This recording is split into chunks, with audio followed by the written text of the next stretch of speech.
Ladies and gentlemen, welcome back to another episode on the Beyond SMP, where in our last episode, we started work on a giant nether tunnel, going to the Wither Skull farm, as well as giving it a couple upgrades. Towards the end of the last episode, I alluded to something pretty exciting, and that is that the server is now on 1.19, meaning we have access to all sorts of fun features, like the Deep Dark, and the frogs, and the Deep Dark, and we have some more frogs. And the place the frogs live in, the mangrove swamps, and the Deep Dark, and it's pretty much just the Deep Dark. That's the main thing. So yeah, we will explore that later. One thing I have planned for today is actually pretty exciting because of its implications. Over here towards spawn, I'm planning to start the shopping district area zone. Probably gonna have a name, whatnot. But yeah, the shopping district. It's gonna hopefully go around this area, and I gotta confirm with someone beforehand if it can, but if it's not disturbing any plans, then we can actually get this started. You may be like, Matt, who do you have to confirm it with? You've been lonely on here for at least 6 episodes now. And to that I say, you're right, I have been, but no more, because we now have one other person on the server. Trinkset15 is on the server now, and not like currently, but they have joined, and it's gonna be really fun not being lonely anymore. They joined the server briefly, and I welcomed them on, and then they went off working. And honestly, I have no idea what they're working on, but no matter what it is, at least I'm not lonely anymore. That's a real important thing. Now that there's other people on the server, there's finally a reason to start some shops. So I figured, what would be a better shop to start off with than a food shop? Thanks to our trading hall, and specifically our farmers, we have access to a lot of food with very little effort involved on our part. In fact, I started collecting some stock earlier. Golden carrots, cookies, cake, I'm thinking, and probably pumpkin pies as well. And it's super easy to get tons of it. Oh, and golden apples. I have a whole shulker box worth of those. We'd make pretty good business, essentially because food is kind of essential, and if we can sell a variety, I mean, golden carrots are probably going to be the best seller, but that should be a decent source of profit, especially early on. And it's a fairly universal thing, like certain types of shops, like log shops, there's pretty high demand for that because everyone needs like wood for like chests and stuff. But like things like concrete, well, if your base doesn't use concrete, you don't really have much need for it. And that's why the food shop is honestly kind of a brilliant idea, I think, because you always need food, unless you figured out immortality, in which case, props to you. But as for the rest of us, we need food to eat. And if people need to eat, people are willing to buy. So, I think, I got a design cooked up, but before we can build it in the shopping area, we need to get the area somewhat prepared. That was an extreme close-up. Alright, let's head over there and see what I can do. Alright, I'm thinking, if we take a look from above, the main things, because like this will be the general area, like around this hill, whatnot, and I don't want to clear out too much. So I think if we clear out all the oak and birch trees here, and we can leave most on the rim, And then I think what we're going to want to do is kind of level out this terrain a little, probably clear these trees as well, and at least do something so there's more usable space. So I think the first step will be to get rid of the trees. I'm sorry, Mr. Beast, but they have to go right now. So let's quick snap our fingers, do a little twirl, and alright, now that we got all those trees cleared out and the terrain somewhat flattened, this area is getting closer and closer to being ready to become the new shopping zone. And looking at it from above, honestly, I think we're going to need a bigger area, but I think we can expand this when it comes to, if it comes to that. Like, we can send up roads over into this area and have a lot more space if we need it. But that's a worry for the future. And now I think we can get started on my plans for my my food shop. And I still haven't come up with a name for it yet. So without further ado, let's start building the food shop. Let's go.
Alright, so we just finished up the time lapse, and let's just give you a quick tour of the new shop.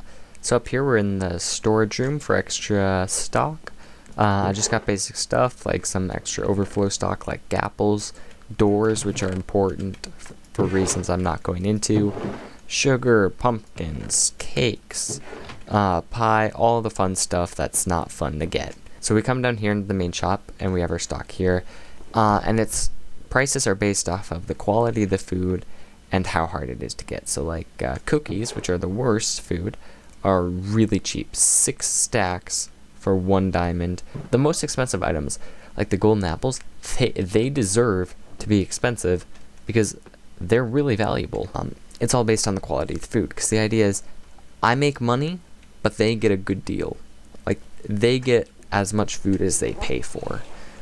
Which I think is really important to me, that I'm not like scamming people out of money. I'm not like, oh, cutthroat salesman. No, these are actually, in my opinion, pretty good prices. Anywho, we come back here, we have our decorations, we have the wheat, these barrels. It doesn't serve a functional purpose, really. I mean, if I wanted, yeah, I could harvest wheat here. And I guess I might, no, you stay away. No explosive allowed. I'm gonna put that on a sign. Anyway, we come out here and you'll notice there's a skeleton in the pond. Now there isn't. Cool. You'll notice this is a lot more detailed than the time lapse showed. We have a giant tree,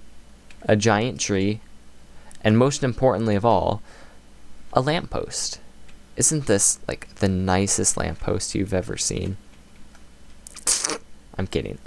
No, yeah, we got these custom trees that each probably took an hour and a half each, so 3 hours on the tree alone. We got this pretty nice bridge here, connecting the areas, and then my favorite part about this whole build, it's the lily pads. Not the boring lily pads, the fun lily pads. I think they look really nice. And at night, oh, they light up this area just enough. It's like an ethereal glow. Ooh, trident. Sorry, I gotta get my C fork. It's super important, as you can see. I love my C forks, especially when they're shiny and can launch me through the air. Added some basic smoke coming out the chimney. So that is our new food shop. And I think it turned out really great. I love the flowers. I love the trees. I love smoke. I love the lily pads. I just love it. Actually, this is probably going to be the thumbnail right here. Let's see. Ta-da! Oh, hang on. What are we thinking? Like that? There you go. Turn. Boom. Thumbnail. It's beautiful, isn't it? It is beautiful. So you might be wondering, hey, Matt, you said you were going to do some 1.19 stuff. When are you going to do that? And to that, I say, haven't you been paying attention? I have been. I went off. I might show some picture of the resulting image. But by the Wither Skull farm, pop out the portal. There's actually a mangrove swamp over there, which I used to harvest all the logs and mud and all this stuff. I can actually tell you, I got a bone to pick. Everything 1.19, like for mangrove and swamps, is an absolute pain to harvest. I mean, it sucks. I mean, so the roots specifically, and muddy roots, because how they're supposed to work is similar to logs. Axes work really well on them. Well, newsflash, in Bedrock, somehow they missed the memo, and there's no tool for them. Like I tried hoes, I tried axes, I tried shears even. Nothing worked. Heck, I tried a sword. I mean, I looked on the wiki. It said axes work best, but they don't. And they are just as slow as everything else. Yeah.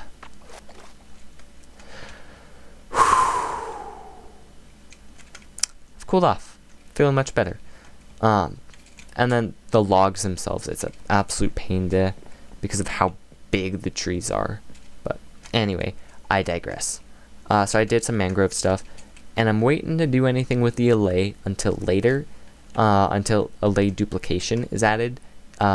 Actually, it should be added tomorrow as of recording this, and is probably already out by the time I release this. So the next episode, I think, I have a plan for what we're gonna do with the allays, and it's gonna be pretty cool. But that leaves 2 1.19 features so unexplored so far. The frogs, which I'm not doing anything with, nor have any plans to do anything with yet. But the last one, and probably the one you guys are most interested in hearing about, is the Deep Dark. So I actually did go to the Deep Dark. I went like days or maybe weeks ago, and honestly, I still haven't recovered. It was something else. Like, I've never experienced anything like it playing this game, or just in general, really. I mean, the fear it brought. It's not something I really want to go through again. The only reason I could see myself going back is for the music disc. That's it. And frankly, it's not a very good music disc to start with, so I'm not that worried about going back. But it... Okay, if you want to know why I'm like so weirded out by the trip to the deep dark. You know what? I can't do this justice with words. Roll the clip.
hear the noise, I'm running.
I'm getting out of here.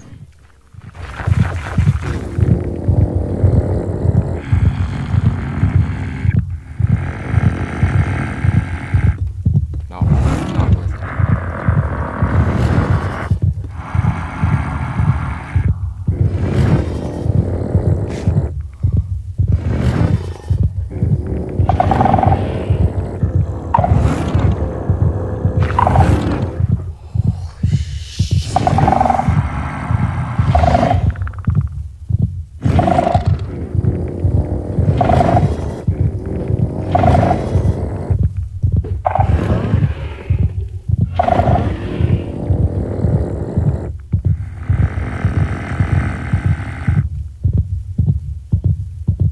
Without this tower, I would be dead.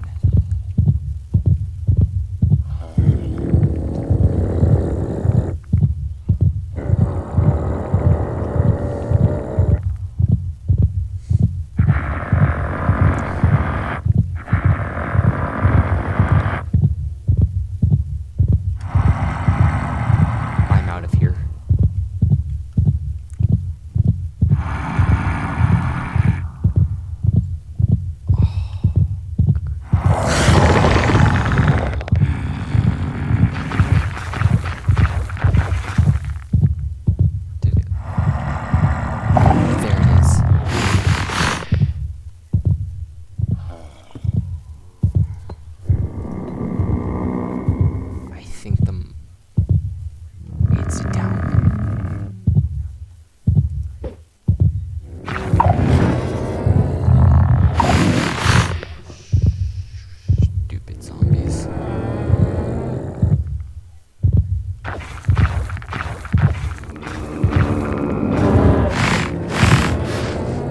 So loud, but I tell you.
as you can see, the deep dark, it takes a toll out on you, but hey, it's kind of worth it. I mean, I don't know, I've been fine for a while, but now I don't know, it's nothing. Anyway, as you saw, or probably didn't, a lot of that was cut for the sake of this video is already really long, but that was the main gist of what happened there. I got some decent loot. Here, I'll show you.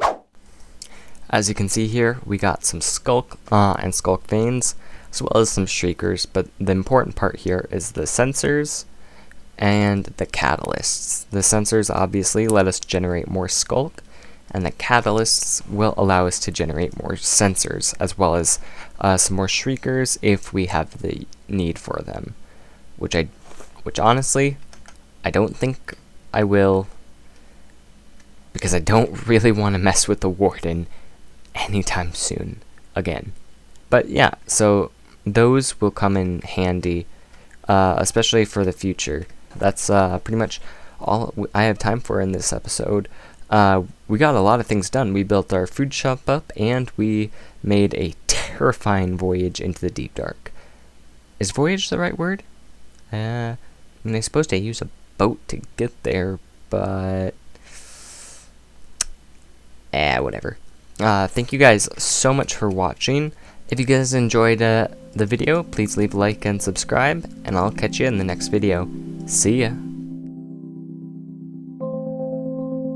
I guess I'm just, like, trying a new outro every time, huh? Well, eventually one's gonna stick.